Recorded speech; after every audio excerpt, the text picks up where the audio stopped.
قیامت کے دن ایک منادی ندا کرے گا کہ ہر امت اپنے جھوٹے معبودوں کے ساتھ حاضر ہو جائے۔ اس وقت اللہ کے سوا جتنے بھی بتوں اور پتھروں کی پوجا ہوئی تھی سب کو جہنم میں جھونک دیا جائے گا۔ پھر جب وہی لوگ باقی رہ جائیں گے جو صرف اللہ کی پوجا کیا کرتے تھے، خواہ نیک ہوں یا گنہگار، اور اہل کتاب کے کچھ لوگ تو پہلے یہود کو بلایا جائے گا اور پوچھا جائے گا کہ تم اللہ کے سوا کس کی پوجا کرتے تھے؟ وہ عرض کریں گے کہ عزیر ابن اللہ کی۔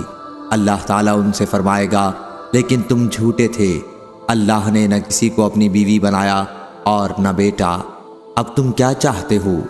وہ کہیں گے ہمارے رب ہم پیاسے ہیں، ہمیں پانی پلا دے۔ انہیں اشارہ کیا جائے گا کہ کیا ادھر نہیں چلتے؟ چنانچہ سب کو جہنم کی طرف لے جایا جائے گا۔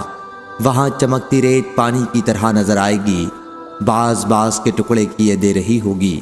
پھر سب کو آگ میں ڈال دیا جائے گا۔ پھر نصارہ کو بلایا جائے گا اور ان سے پوچھا جائے گا کہ تم کس کی عبادت کیا کرتے تھے؟ وہ کہیں گے کہ ہم مسیح ابن اللہ کی عبادت کرتے تھے۔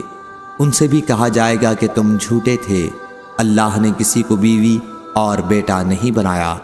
پھر ان سے پوچھا جائے گا کہ کیا چاہتے ہو، اور ان کے ساتھ یہودیوں کی طرح برتاؤ کیا جائے گا، یہاں تک کہ جب ان لوگوں کے سوا اور کوئی باقی نہ رہے گا جو صرف اللہ کی عبادت کرتے تھے، خواہ وہ نیک ہوں یا گنہگار، تو ان کے پاس ان کا رب ایک صورت میں جلوہ گر ہوگا جو پہلی صورت سے جس کو وہ دیکھ چکے ہوں گے ملتی جلتی ہوگی، یہ وہ صورت نہ ہوگی۔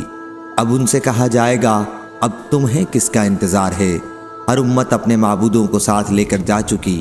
وہ جواب دیں گے ہم دنیا میں جب لوگوں سے جنہوں نے کفر کیا تھا جدا ہوئے تو ہم ان میں سب سے زیادہ محتاج تھے، پھر بھی ہم نے ان کا ساتھ نہیں دیا، اور اب ہمیں اپنے سچے رب کا انتظار ہے جس کی ہم دنیا میں عبادت کرتے رہے۔ اللہ تعالیٰ فرمائے گا کہ تمہارا رب میں ہی ہوں۔ اس پر تمام مسلمان بول اٹھیں گے کہ ہم اپنے رب کے ساتھ کسی کو شریک نہیں ٹھہراتے۔ 2 یا 3 مرتبہ یوں کہیں گے ہم اللہ کے ساتھ کسی کو شریک کرنے والے نہیں ہیں۔ صحیح بخاری حدیث نمبر 4581۔